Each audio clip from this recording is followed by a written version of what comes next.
The Democrats think they have a built-in political advantage as the country becomes more diverse, but I'm going to argue that what they don't realize is starting in 2022, they're going to be confronting not the white GOP, but the multiracial GOP. Kamala Harris scorns the European explorers, starting with Columbus, for devastating Native American communities. I'm going to make the case that what's really devastated these Native American communities is the history of the Democratic Party. Dinesh D'Souza Gill joins me, my daughter, to talk about some new episodes in woke culture. And I begin my examination of John Adams by identifying the problem of cultivating virtue in a free society. This is the Dinesh D'Souza podcast.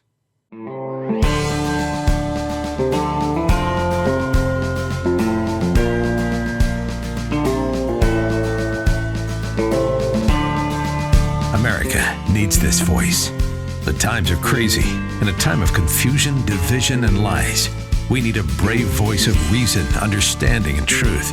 This is the Dinesh D'Souza podcast. Hey guys, I just want to let you know that I've been revamping my website. It's looking really good. And it's a place where you can watch the podcast. It's also a place where you can sign up for my email list, my e-blast that I send out periodically. And if you listen to the podcast on Apple, make sure you hit the subscribe button. You subscribe to the podcast. Same with YouTube. Hit subscribe, but also notifications, because then they'll notify you, maybe not always, but a lot of the time, that the new podcast has gone up.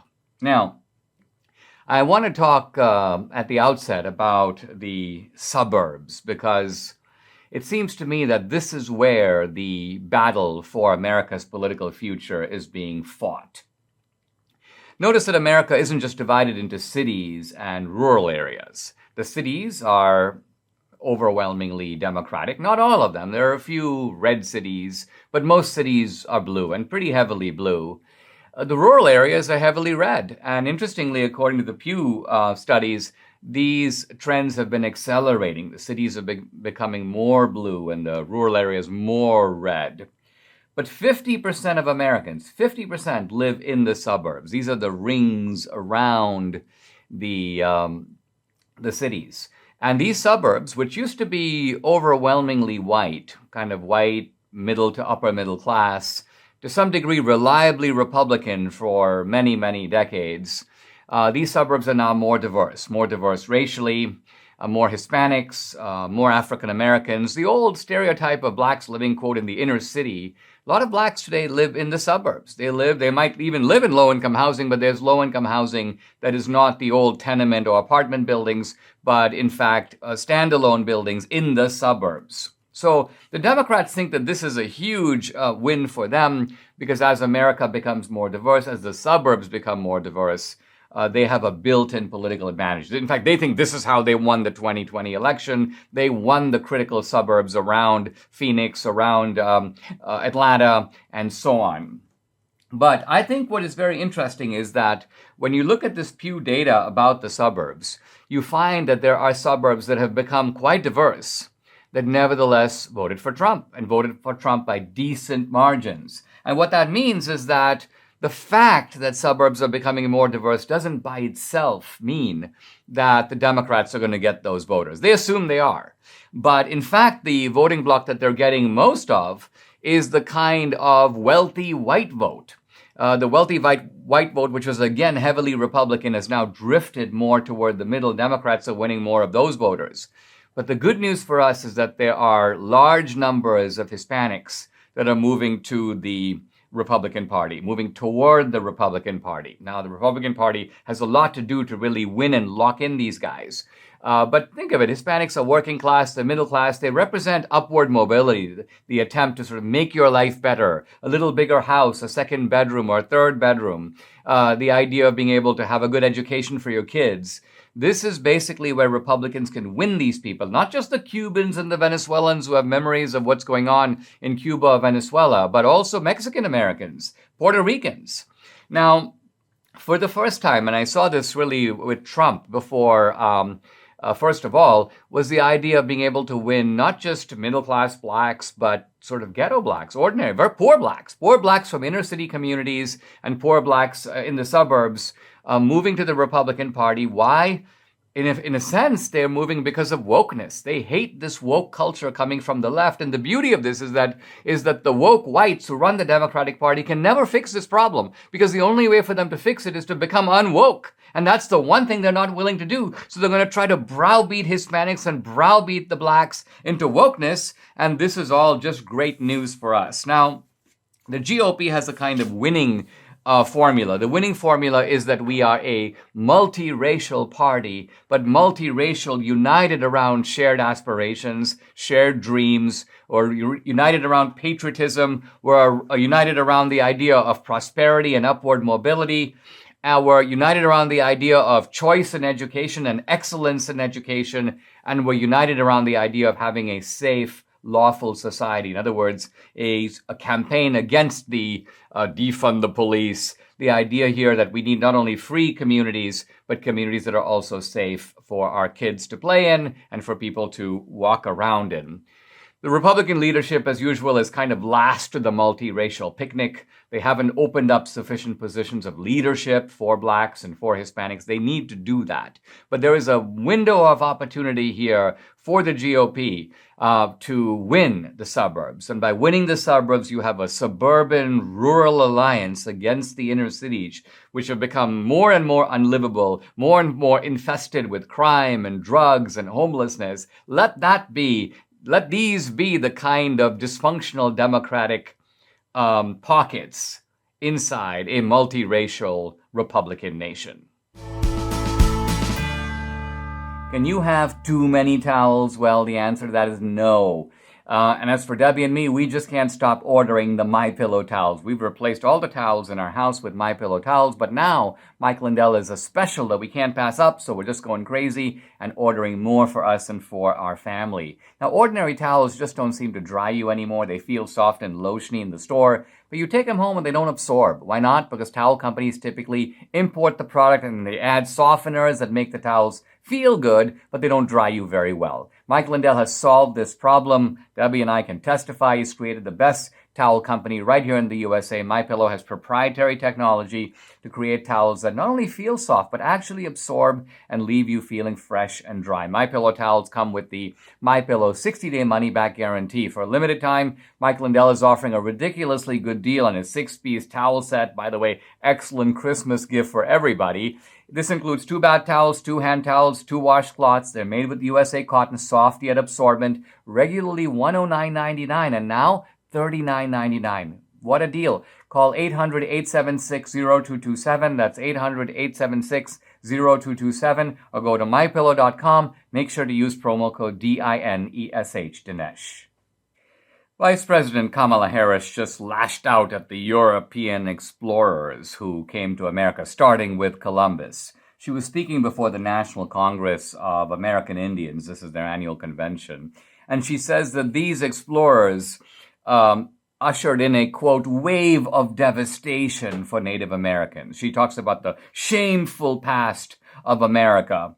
And then she goes on to say what this wave of devastation is, because she's trying to show that it has an impact not just in the past, but in the present. She says, Native Americans are more likely to live in poverty, to be unemployed, and often struggle to get quality health care and find affordable housing. Not for a minute does she ask why that is, because those are facts. But what do those have to do with Columbus? What do they have to do with Cabral? What do they have to do with Cabot? What do they have to do with Cortez? Unanswered. She goes on to say, and now she appeals to Biden, who of course declared, he was the first president to declare Indigenous Peoples Day. And again, Biden goes, for generations, federal policies systematically sought to displace Native people. And my question is again, whose policies? Yeah, federal policies, but were these Democratic policies or Republican policies? Biden maintains a discreet silence on this topic. And he goes, today we recognize Indigenous peoples' resilience and strength, as well as the immeasurable positive impact that they have made on every aspect of American society. Now, this is to me the kind of I mean, it's intended to be complimentary, but it is so over the top and ridiculous. What is the immeasurable impact on every aspect of American society that Native Americans have made? I could name 50 areas of American society in which Native Americans have made little or no impact. So this is the kind of thing where you are trying to do an after-dinner toast, but you end up insulting the people you're talking to because your rhetoric bears no resemblance to reality. Now, the simple fact of it is that the Democratic Party has been the scourge of the Indians. Not Columbus, not Cabral, not Cabot, but the Democratic Party, beginning with its founder, Andrew Jackson. Andrew Jackson is sometimes called the People's President. But the reason he was the People's President is essentially he developed a scheme to defeat the Indians militarily, beat them up, chastise them. This was his favorite word, and for him, chastise meant kill. So he would kill these Indians. He would take their land and drive them west. He would benefit personally from this, by the way. There's a very interesting book called Jackson Land, which lays this out in sort of shameful and excruciating detail. Basically, what Andrew Jackson would do is he'd drive the Indians off the land, then he'd know the Indian land is coming up for sale. Then he would send his own buddies to be surveyors of that land. They would then value the land extremely low. Andrew Jackson would put together investors, including himself, to buy that land. This is how this guy became fabulously rich, became one of the larger slave owners, because this is a guy who came from nothing, bought a huge plantation, employed all kinds of slaves. So he killed and ripped off the Indians, stole their land, and used the money to buy slaves. This is the Democratic Party, by the way. These are the people who are lecturing us now about morality and our shameful past. It's their shameful past, not your shameful past, not my shameful past. Now, the murderous policies adopted by Jackson. I mean, think of the Trail of Tears. This was the displacement of the Cherokee Indians who were thrown off their land. They were essentially put into miserable, well, today we'd call them concentration camps, but they were miserable facilities. They got sick. They died in large numbers. This was actually carried out under Van Buren, who was Andrew Jackson's successor. But that was the second leading Democrat to become president, Andrew Jackson's vice president, in a sense, carrying out Andrew Jackson's policies. So all of this history, by the way, the role not of America, not of Columbus, who came 300 years earlier, but of the Democratic Party in destroying these Indian nations, ripping off their land for personal gain. And you follow the machinations of Andrew Jackson, it's almost like this is an early incarnation of the Clinton Foundation. Except, you might say, well, wait a minute, the Clinton Foundation was basically selling off offices and doing a racketeering with foreign nations. But ironically, the Indian nations were considered foreign nations at that time. They were independent of the U.S. They were considered separate nations. Andrew Jackson often talked of his dealings with the Indians as if it was, quote, foreign policy. And this was a guy who figured out how to make money on foreign policy long before Hillary Clinton did, long before Joe Biden did. This is the deeply corrupt history of the Democratic Party. And in the next segment, I'm going to bring the story up to the present, to show how Democrats now continue their tradition of exploitation and devastation. So yes, is there a shameful past? There is, and it comes from the Democrats. Is it true that there is a wave of devastation that has been and is being visited on Native Americans? Yes, and it's also coming from the party of the donkey. Aches and pains come to all of us eventually, whether from the normal wear and tear of time or from injury. Now, you have the choice to feel trapped by aches and pains, or you can fight back against them. And the tools are different now from a decade or more ago. Now there's a 100% drug-free solution. It's called Relief Factor. Relief Factor supports your body's fight against inflammation that is the source of aches and pains. About 70% of the over 500,000 people who try Relief Factor order more. Why? Because it works for them. You have nothing to fear and everything to gain. Isn't it time for you to get out of pain? Now, typically, advertisers send us products. Debbie and I try them. Debbie's been suffering from frozen shoulder for a couple of years now, and well, she tried Relief Factor. To her amazement, 2 weeks later, boom, she could lift her arm. Not only could she lift it, but it no longer hurt. Well, she got busy, forgot to order more, and well, the pain came right back. So now Debbie is like, I'll never be without Relief Factor again. Next week, by the way, I'm going to bring Debbie on the show to give us an update on how she's doing now that she's back on Relief Factor. You too can benefit. Try it for yourself. Order the 3-week quick start for the discounted price of only $19.95. go to relieffactor.com or call 833-690-7246 to find out more about this offer. Once again, the number 833-690-7246 or go to relieffactor.com. Feel the difference. It's so characteristic of the left to appeal to the crimes of American history, slavery, the Trail of Tears, racism, and then coolly blame those on just the white man or on America. And they always ignore the role of their own party, the Democratic Party, which spearheaded, by and large, these offenses. This was true of slavery. It was certainly true of the Trail of Tears. In slavery, for example, the massive spread of plantations across the American South, that did not occur at the time of the American founding. In fact, it occurred after Eli Whitney's discovery of the invention of the cotton gin in the 1790s. So it was really the 1810s and 20s when the plantations began to spread. They had spread enormously by 1860, of course, and the Democratic Party was formed as the party of the plantation. So this is what you don't get from the textbooks. This is what you don't get from the History Channel. Now here's a little clip from a scene in one of my movies. Which one, honey? Hillary's America, showing the Trail of Tears, the mass displacement of the Cherokee. This was done, initially conceived by Andrew Jackson, but executed by Martin Van Buren, his Democratic successor. Watch. Historians celebrate Jackson as a champion of the common man. But how did Jackson win over the ordinary Democrat? He did it by seizing the land of the American Indians. He massacred them, he burned their homes and villages, and in violation of treaties, he then sold that land at bargain basement prices to white settlers in exchange for their votes. Now you might ask, what is all this Indian removal, as Andrew Jackson called it, all this... Is this merely just bigotry expressing itself? No.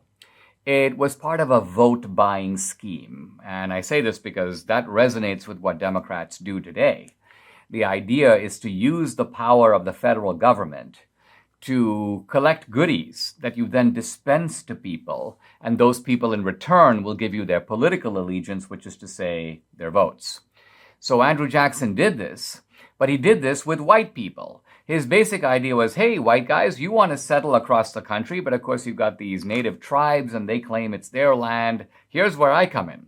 I will thrash them, chastise them, really what he meant was kill them. I will drive them west, and I will force them to take the worst land in the country, but that will free up the good land, which I will then begin to parcel out. Well, some of it's going to have to go to me. Think of it, every federal program, you've got a whole group of administrators who siphon off a whole bunch of the benefits. So here too, Andrew Jackson's like, well, I'm going to make off like a bandit, but you will also be able to get this land at bargain basement prices because the federal government will put it up for sale, and then you'll be so thankful to me for having made available the land that I'm going to win the election, which Andrew Jackson did in 1828 in a landslide. So this was the political motivation behind it. Now, in the Trail of Tears, the Cherokee were the people who refused to go. And Jackson tried all kinds of schemes. He'd bribed the Cherokee, and he found a group of renegade Cherokee who agreed to sign a treaty. But of course, the real Cherokee leadership and the majority of the Cherokee did not recognize this, and they refused. And so the whole Trail of Tears was essentially, okay, it's time now to make them relocate. 4,000 Indians died from malnourishment and disease. This has gone down in American history as one of the kind of just very disgraceful moments of American history. But again, even though it's American history, it paints with too broad a brush just to blame America, because this was done by a Democratic administration carrying out Democratic policies for Democratic political gain. These were the Jackson Democrats. And of course, while circumstances, people say, well, Dinesh, why are you bringing all this up? The Democratic Party today is unrecognizably different. No. My point is the Democratic Party is recognizably similar in many important ways. Of course, America isn't an agricultural society. Of course, we don't have slave plantations like in the old days, but we still have the same Democratic Party, and they are the same bigoted, lying characters that they were in the days of Andrew Jackson. So this is a party that has been corrupted at its root. And ironically, the corruptions it blames on the country, it blames on the white man, it blames on the South, are corruptions that have been undertaken by this party, very often opposed, by the way, by the Republican Party, which there wasn't a Republican Party in the times of Andrew Jackson. But Davy Crockett, who was a Democrat, resisted Andrew Jackson, basically said, what you're doing is wicked, what you're doing is vile, it's immoral. Ultimately, those defectors from the Democratic Party became Whigs, and later many of those same people became Republicans. So we, the Republican Party, we are the party of opposing the plantation and opposing the Trail of Tears and opposing the exploitation and exposing, to quote Kamala Harris, the devastation wrought on minority communities by her own party. It's time for holiday cleaning, guys. Now, before you replace your carpets due to pet stains and odors, you got to try Genesis 950. Reviews, amazing. This is one product that works. With water, it breaks down the bonds of stains and odors so they are gone for good. Its antibacterial component removes pet odors from carpet and padding. It can be used in a carpet cleaning machine, and it's green, so it's safe for your family and pets. Genesis 950 is made in America. 1 gallon of industrial strength Genesis 950 makes up to 7 gallons of cleaner. But Genesis 950 is also great for bathrooms, floors, upholstery, grease stains. Debbie uses it to clean everything, and she's not even a fan of cleaning. But when she sees how great Genesis 950 is, she doesn't mind when I get chocolate ink or other stuff on the furniture or on the carpet. Well, she does mind, but she gets it right off. Now, this is a perfect holiday gift for a pet owner. Genesis 950 has great customer service, always willing to help with problems. Order 1 gallon direct at genesis950.com. You'll get a free spray bottle, free shipping, and a $10 coupon using the code Dinesh. That's genesis950.com. Coupon only available for 1 gallon purchase. Genesis 950. It's much cheaper than replacing your carpets or your furniture. I want to continue my response to Kamala Harris and her claim that it was the European explorers, starting with Columbus, who devastated the Native Americans, creating a shameful legacy that lasts to this very day. And I want to do this now, not by appealing to history. I've talked about the Trail of Tears. I've talked about the depredations of the Jackson and Van Buren Democrats. I now want to come to the life of Native Americans today. A few years ago, I was on the Pine Ridge Reservation in South Dakota, just getting a kind of up-close look at what reservation life looks like. And it was really a shocking sight.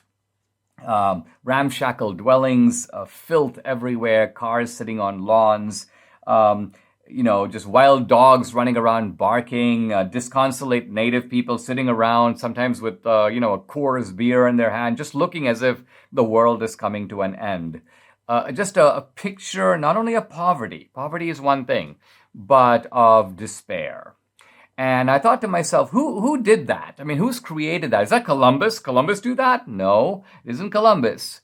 It is the federal government operating through democratically established policies. By the way, these reservations, now, most Indians don't live on a reservation, but there are about 300 reservations in America, 310 to be more precise. About 1 in 5 Indians live on a reservation, but the reservations sort of define the identity of Native Americans.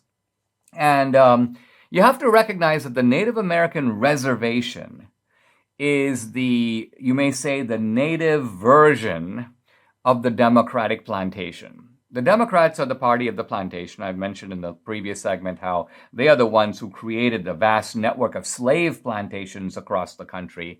And they've been using this plantation model for every ethnic group. In fact, they're trying to make the barrios into sort of Latino plantations. So they've got inner cities now as their black plantations. They've got barrios as their Latino plantations. And the reservations are their native plantations. Now, there are some important differences, of course. Most of the Democratic plantations today in the inner city are urban. Most of these native reservations are rural.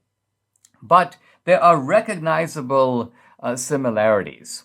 Once you demystify some of the rhetoric, the similarities become apparent. So the Native Americans, for example, say that they are separate nations. We're independent nations. We're not part of sort of America per se. We are self-governing. But then you ask yourself, self-governing how? As a practical matter, these reservations are 100% dependent on the federal government. So, in fact, the Supreme Court has recognized this. They call them separate nations that are also, quote, dependent nations, because federal control of these reservations is near absolute. So the Democrats have almost established, you could call it, democratic paradise on the Native American reservation. Paradise in the sense that they're able to harvest, in some cases, over 90% of these Native American votes. Why? Because the Native Americans depend on the federal government for everything. They depend on the federal government for housing. They depend on it for transportation, for food, for healthcare. The federal government is literally the caretaker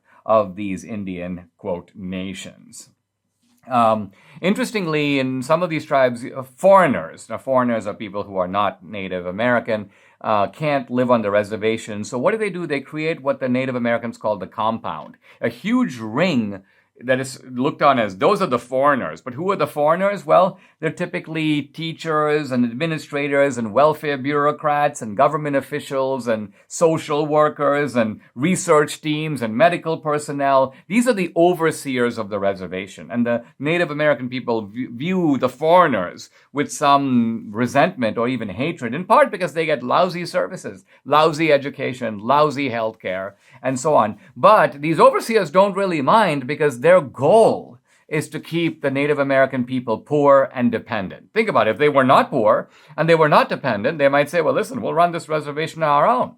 Or we're going to get up and leave the reservation. We're going to go live in the rest of America. We're going to get jobs. We're going to move up. We're going to start companies. They don't want any of that. And so they like this idea of people living in dependent misery. There are some affluent tribes, of course, but generally those are the tribes that have casinos.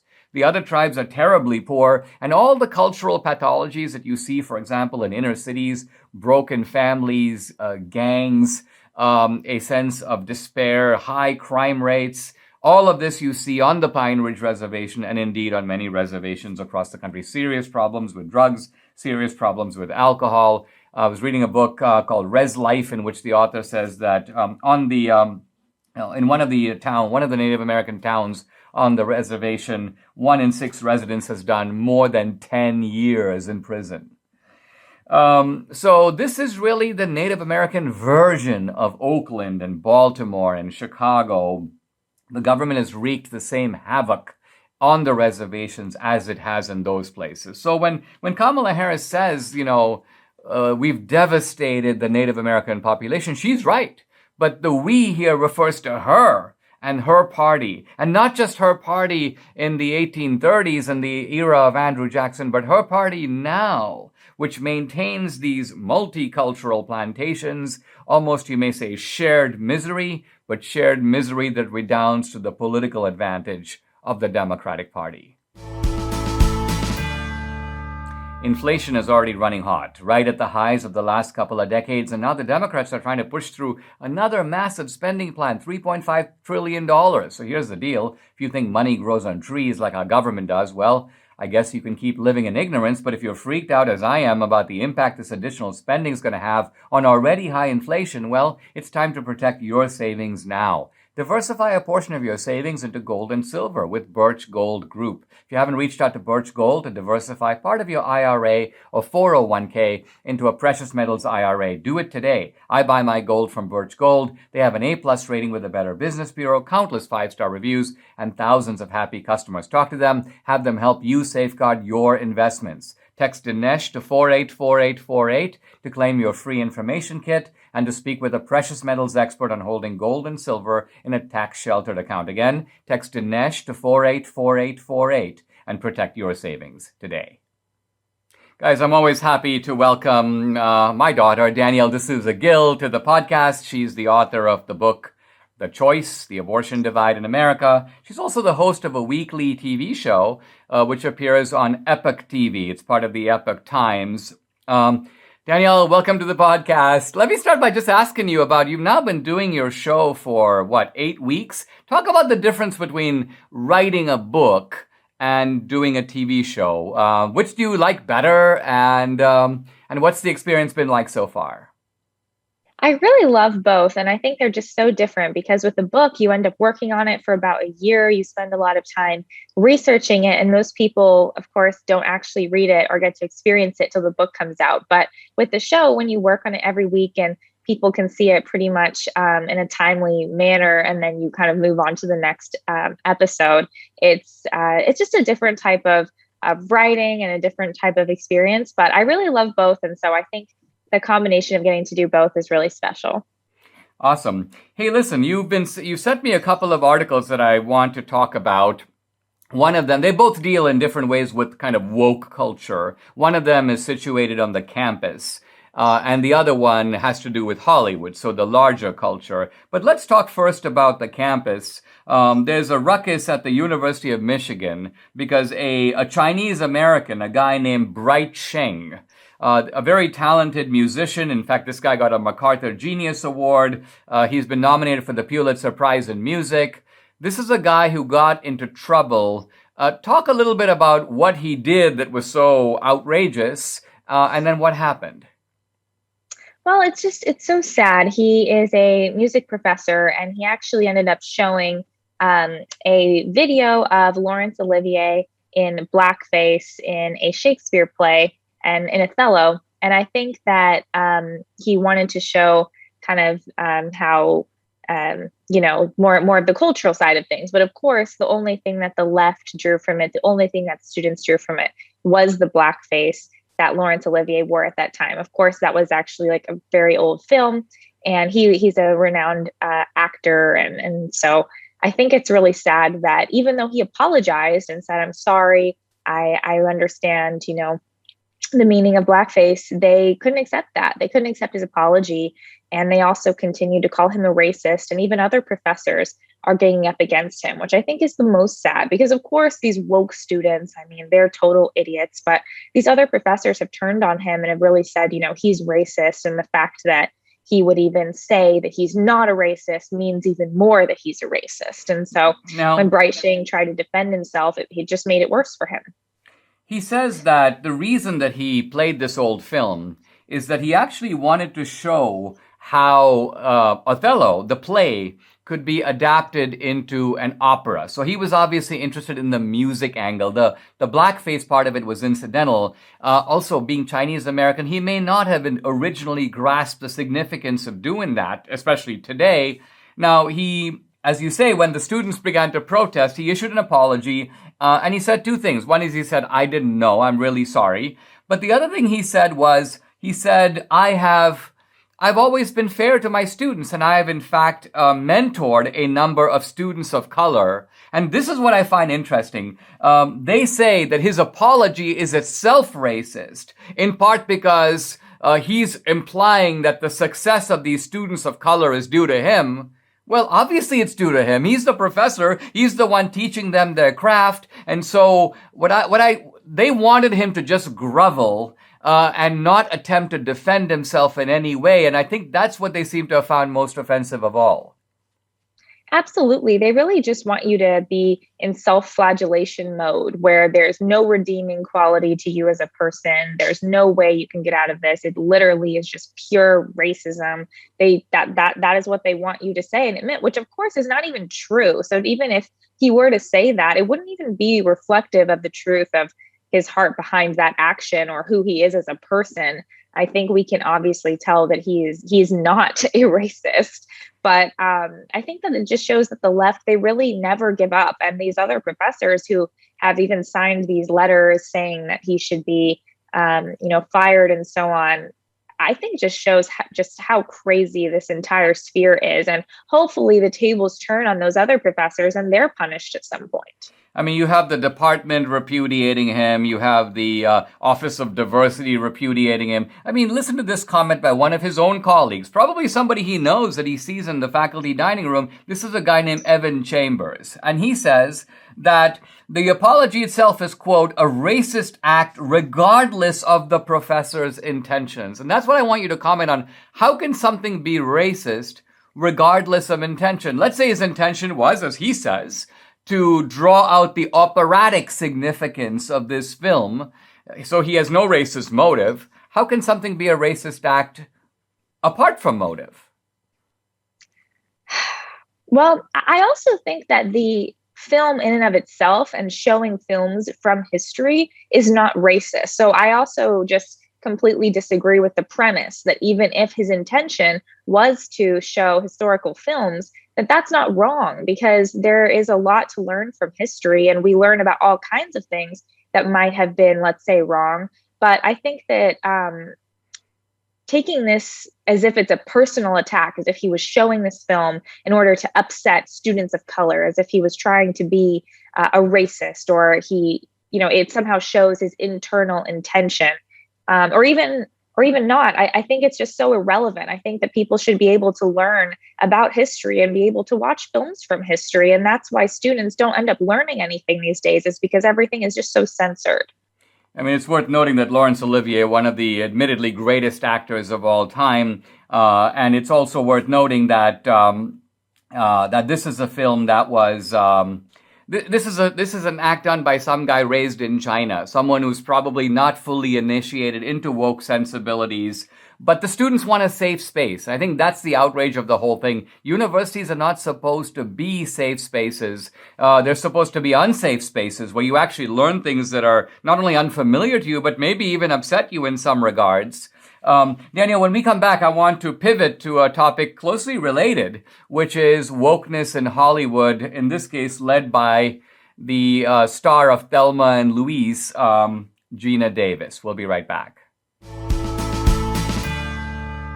Just a few weeks ago, one of America's leading nonprofit law firms, this is the First Liberty Institute, asked patriots like you to sign their letter to help stop President Biden's radical scheme to pack the U.S. Supreme Court. Now, since then, 250,000 plus have signed, with tens of thousands joining their coalition every day. Franklin Graham, former U.S. Attorney General Ed Meese, Dr. James Dobson, the Family Policy Alliance, the Heritage Foundation, they're all on board. Look, if we don't stop the radical left from installing 4 more justices so they can rig the system in their favor, it will end the rule of law as we know it in America. Please sign your name now, like Debbie and I both have. Go to Supreme Coup, that's C-O-U-P. Go to supremecoup.com to sign First Liberty's letter. Again, that's supremecoup.com, and may God bless America. I'm back with my daughter, Dinesh D'Souza Gill, author of the book The Choice, The Abortion Divide in America, also host of a, relatively new show on Epoch TV. It's called Counterculture with Dinesh D'Souza Gill. Danielle, let's pivot to the article you sent me about Hollywood. I found this really bizarre. Here's Geena Davis, whom I like, the star of Thelma and Louise and a bunch of other movies.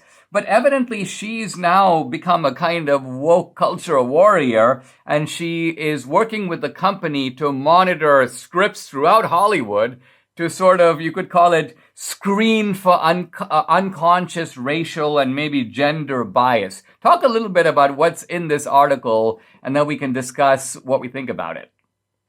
Yeah, I read that she's been partnering with NBC Universal to basically use AI, artificial intelligence, to screen these films, screen scripts, to make sure that, women speak a certain number of minutes. There's this number of people of different racial backgrounds.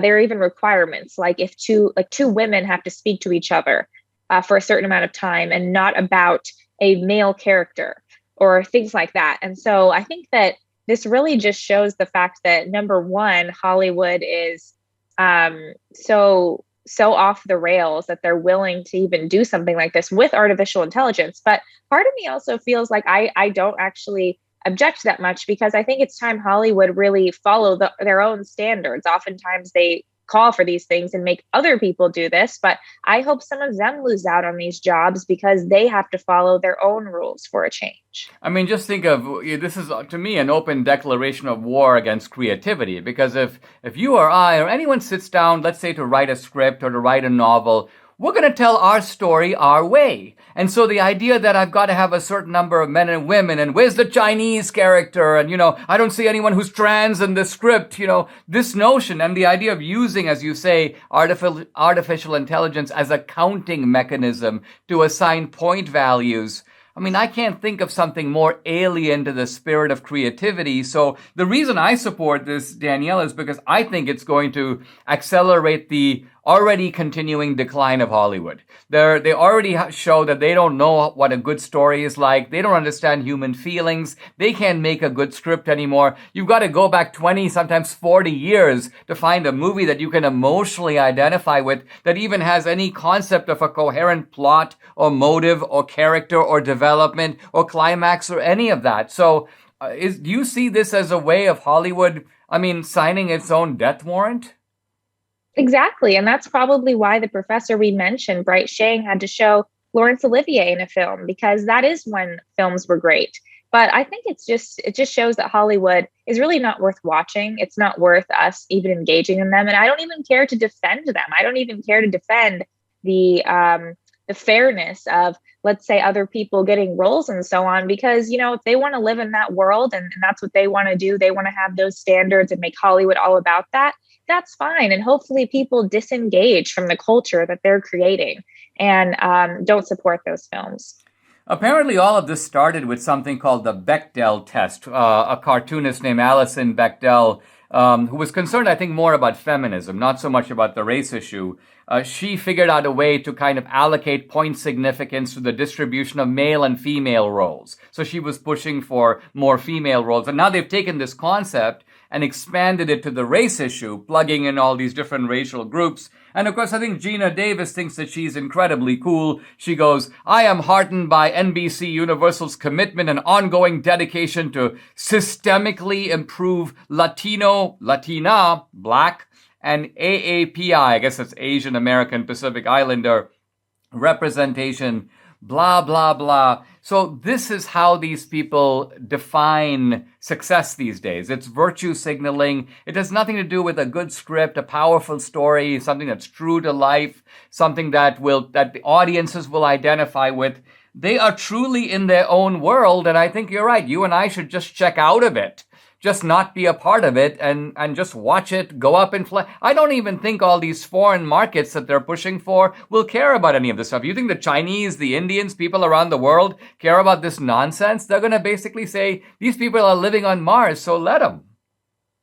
Exactly. It kind of reminds me of, walking down the street and passing an athletic store and seeing that all the mannequins are obese. It's like, does that make me want to go into that store? Does that make me feel like that's something to aspire to as far as fitness? I would say probably not. And honestly, I think that the things that the left is doing is really a turnoff to a lot of people. And I think the only downside is just that people don't have maybe enough alternatives. And so that's why people still feel like, well, I have to watch a movie or I have to do something because it's the weekend and I feel like doing that. So we do need those alternatives, which I think would help a lot.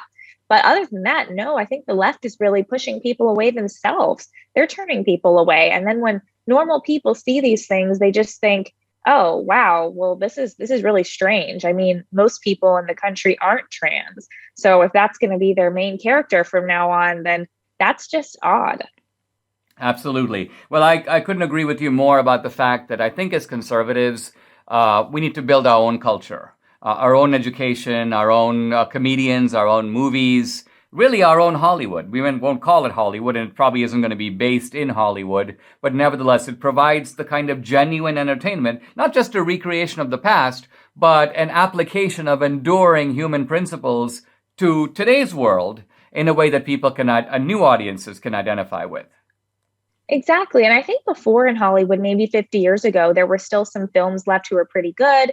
There were still things to watch. And that's why conservatives might have engaged with a culture that was still dominated by the left. But now, I mean, what would be even the point? Because whenever you watch a random movie or a random new TV show, it's just horrible. So I think that this is really not going to end well for Hollywood. And that's why a lot of them can't even show movies in theaters anymore. Nobody even wants to go to them. People are so disengaged from their culture. They're only willing to watch it because they're in the convenience of their own couch and can kind of turn it on, but they don't actually really care to watch these films.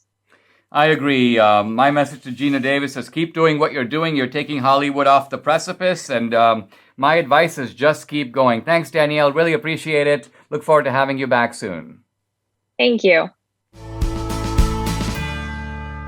I want to challenge you to become a MyPillow super shopper like Debbie and me. We don't just patronize MyPillow, we go all out to support Mike Lindell. We do it because of his views, his convictions, his faith, and we're also happy to do it because he makes great products. Now, Mike Lindell wants to make it easy for you to be a super shopper, so for his part, he gives you great deals. For example, he's offering a buy one, get one free on his Giza Dream Sheets. He's also offering up to 66% off on a whole bunch of other products. All the MyPillow products, by the way, come with a 60-day money-back guarantee and a 10-year warranty. Call 800-876-0227. That's 800-876-0227. Or go to mypillow.com. To get the discounts, you got to use promo code Dinesh. If you haven't seen it yet, you should watch my Prager University 5 video series, each video just 5 minutes, on the American founders. Now, collectively, the videos are called The Making of America. You can watch them on prageru.com. And because it's obviously preposterous to try to cover a founder's life or legacy in 5 minutes, I focused on each founder with one issue. So with Jefferson, it's equality. With Hamilton, it's capitalism. With Madison, it's the idea of rights. But I now want to turn to my exploration of John Adams. And with John Adams, the issue I've chosen that I think goes so well with Adams because he not only talked about it and obsessed about it, but he reflected it in his own life. This is the idea of virtue. Adams was a kind of classic New Englander of the old stripe, a person of unshakable integrity, and someone who was suspicious of how do you create a society in which this virtue is not only permitted, it's permitted in a free society, but cultivated, so it doesn't begin to deplete as it seems to have depleted across the decades in America. Look at the state of virtue now, for example, in America, compared to, say, 100, let alone 200 years ago. I'm going to read a couple of lines from letters that Adams wrote that reflect his concern with this topic.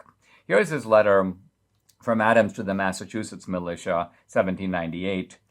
Our Constitution was made only for a moral and religious people. It is wholly inadequate to the government of any other. Think of the implications of that remark. He's basically saying that if we're not a moral and religious people, we don't really deserve to be. We can't be a free people in the sense that the American founders intended.